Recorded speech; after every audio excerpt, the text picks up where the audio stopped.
dirigé la société minière. J'ai exercé successivement plusieurs fonctions.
Mbote mingi tomoni yo na kati ya Assemblée nationale et puis tomoni présence de ba militants ba imboka basoto de partout à travers le monde sont komi présenter.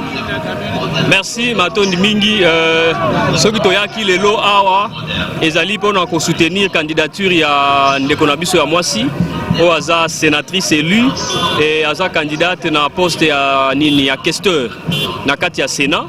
Yomo yebi Sénat ya kala ezaka na bana mibali kaka partout na ba poste non sur bureau. Alors mbala oyo mwana mwasi moko azui courage ya koloba yepe fo azala membre ya bureau ya Sénat. Biso comme on a Madeleine Nikomba tomoni ke ezali eloko moko ya malonga makasi po basi bango ne bakengela ndako atata mo mobali azali te mutu akosokipe na famille na foyer za mwana mwasi pour nini te na ba institution na biso to ko sala te ke bana basi pe bazala représenter d'abord parce que bazana no ebele koleka biso et puis bazana motema malamu ya kosunga mboka yango to sepelaki ke na journée à lelo to ya ko soutenir ndeko na biso wana.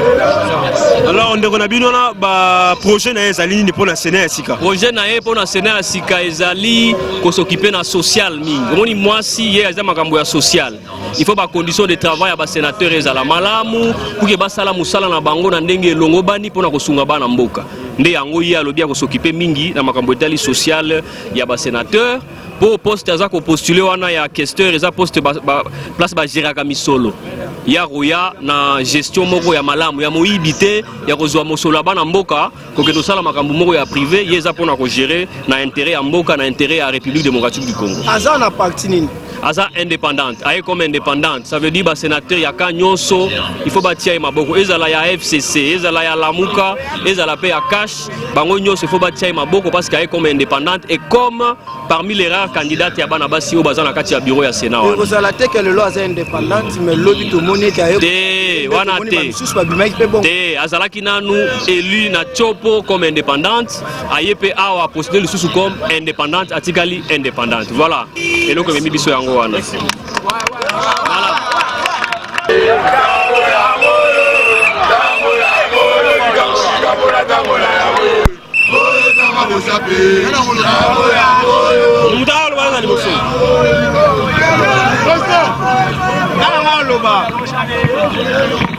Ndeko Mbote na yo Mbote tomoni bino bozo soutenir candidature ya Monsieur Bochaba Sabongo candidat premier vice-président ya Sénat. Alors ba projet ya Monsieur Bochaba ezali nini pamba te batebele baza kotalela bino na kati ya Sénat oyo sika. Bon pona ndeko Bochaba toyebi lelo te azada mutu akala asala pe tomona. Bon yango apuye biso ke to ya to soutenir yepo à travailler dans le gouvernement congolais toyebi. Yango to apuye toza ko soutenir abima po asalelo amalamu po Congo marché. Est-ce que yo aussi que non le long de Robochaba la voter est-ce que ça na ba soutien ya ba sénateur Misusu vu que ça peut muta FCC? Oui, Robochaba ala ba sénateur ya FCC parce que azalo membre ya FCC, azamo na FCC, asali na FCC abali na bon lelo te. Donc batu nyonso ba na FCC ba Robochaba azamuto lelo te. Asali na bango nyonso to soutenir ye pe to d'accord que Bochaba robima. Toza sike aza parmi ba candidature oyo ba bima ye pa robima. Mais papa ba lobby que non tous à la claire, ba lobby que Bochaba ba belé bazo boya ye parce que ba lobby que il paraît qu'à contexte pe na makambo ya kamo na chapeau mais so commission na Sénat bo mo ateka ko bebi ça vraiment Sénat. Est-ce que bino mo ba jeune mati bo soutenir bo mo tika na makambo na chapeau azo ko gérer on te mais Sénat na ko gérer. Bon Toboite olobi na yogi mele po mezanini. Les camions sont bonisa. Les camions sont ba négocier ngo. O les cas na moment où toi la pose ça il y a changement. Soka salara ngo soka salara on te met total elon li souté. Total la auto luka na moment où poke Congo et ke liboso. Merci. Merci.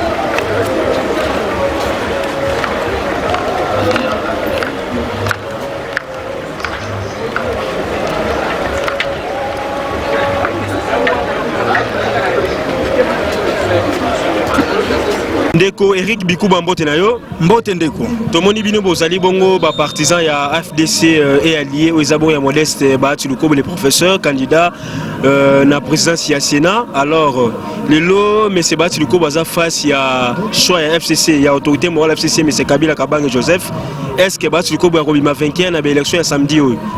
Merci ndeko pour la question na yo mais nakozongisa yo kaka na exemple le kina Sankourou. Banane baza majoritaire na Sankourou. C'est pas FCC. Banger à Sankourou na Banger à Sénézelo Moroté. Pas de problème. Banger est différent. Oui, Banger est différent mais biso population, biso peuple tozo interpeller ba sénateur. Bazo conscience pour na changement ya mboka. Té ba aventure na Congo ezali sous-souté ndeko. Congo to souffrir mingi population souffrir makasi parce que toza na posa ya changement kati na mboka na biso tamwe mambaza modèle te aza d'abord na sens ya éthique te pour na peuple aza mutu a fingaka na ba journaliste tout ça d'abord oyebi parcours na ye il était d'abord rebelle partout abomi ba congolais partout. Donc tozawana toza soutenir professeur Bahati Lukobo. On sait Bahati Lukobo devant mais c'est un Mwamba. Est-ce que Kolonga parce que qui non bato FCC basalamo makasi na kanyaka na corruption. Est-ce que Modeste Bahati Lukobo a préparé ni pas convaincre ba sénateur wana. Pour Bahati Lukobo déjà ba enveloppe ko tambola. Bongo yemo Bahati a préparé ni. Ndeko nanga merci Mambolobi mais na koyebisa yo sénateur oyo aza conscient pour na mboka na ye ata ba pesier mbongo ba pesier 300 000 200 000 mais ye moko so atali avenir mboka na ye okende wapi okolia mbongo ekosila mais tala population tozokende wapi. Donc, tu voter choix et changement et ça, professeur Bahati Lukobo Modeste. Mais à un moment, pas qu'il y ait pas de changement, pas battre, à 5 pardon la population congolaise mobimba. Moutounio so a déclaré n'enga lingi y a pas de changement ou pas de changement mais biso population to ebi les vrais changements zawapi to ebi via tambo mandenge zali to ebi via Bahati Lukobo ndenge zali donc wana commentaire ezate ndeko na ngai et là on y au ba sénateur oyo bazolanda de partout.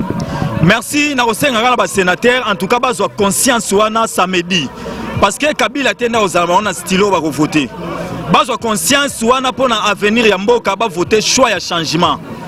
Batala mboka to uti wapi tozo kende wapi ba voter choix et changement et ça na professeur Modeste Bahati Lukobo. Merci beaucoup Ndeko. Merci beaucoup. Tous allez bon on a délégation à PPRD au bazo soutenir bongo monsieur Alexis Tambomwamba comme étant candidat président ya Sénat tu ebi que non Sénat ezali bongo et 5 les élus des élus alors tout cela na délégué na bango oyo baye na ba maman na sima na ba papa pour perception makanisi na bango par rapport ya candidature ya monsieur Tambomwamba. Bonjour papa. Bonjour papa. Bonne santé. Santé Zakimia. En tout cas, merci beaucoup. Tout le monde bino a besoin de soutenir Monsieur Alexis Tambwe-Mwamba. Est-ce que vous allez dire que non les samedis Monsieur Alexis Tambwe-Mwamba a kolonga mapolomi oyo? Awa toyena nous o ezali bomoni ezali procès qui a Mwamba. Père de Fatouma Djouma, Mkonzi ya Mwamba Mobimba. Tozana camarade Nabiso Evariste Boshab Azali premier vice-président comme candidat. Alors, biso te répondra beaucoup plus na mode d'ordre d'autorité morale. Si au moment que notre autorité morale a sali désignation n'est pas à Moutou, il y a pas que nous avons un système ya coup sur coup et que les canangos ndenge autorité morale appelle ça qui mot d'ordre. Mais bah tu veux que notre autorité morale a méqué un peu côté moi dictature parce que tout le monde peut que non de combattre à longo à ça binoté. Togoyeb sabino moni na politique. Soki ozoa ko luka poste.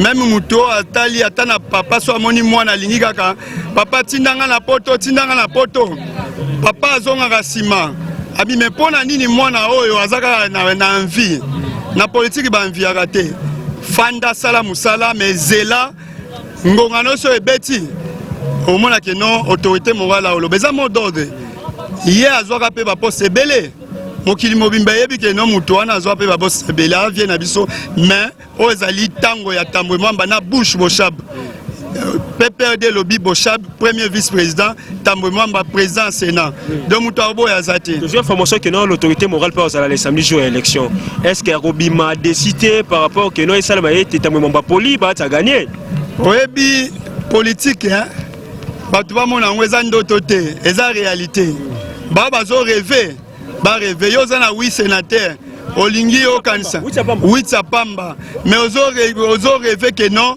plus de 100 personnes 5 quelque ba voter yo yango ozimbongo corrompre ba vote na moka tobo ya corruption mais biso FCC PPRD to na plus de 42 FCC to plus de 92 donc toza eza mot d'ordre ba ko respecter yango parce que to bamba unité na biso eza unité FCC za mbongo te ono ba corrompre muto eza mot d'ordre biso tout ba sénateur nyos eza message to lancer to boy trahison pour ekozala te pour autorité morale yé moko ozala sur place alors tokobima na victoire na biso na bopete o baza ba trahi ba kendaki wana za muto oyo a bénéficier ke belé pour na cadre FCC mais azala na pembeni nanu mais tokolonga mais mot d'ordre wana pesi pourquoi pesi on ka kondima ka pesi on Alexis Tambwe-Mwamba na Boshab pour que population ba population bena ba d'autres sénateurs mususu ba so boya on bomote que non a osala on kana konenga sa ki suna ndeko shada yango na bato ba les dictature est-ce que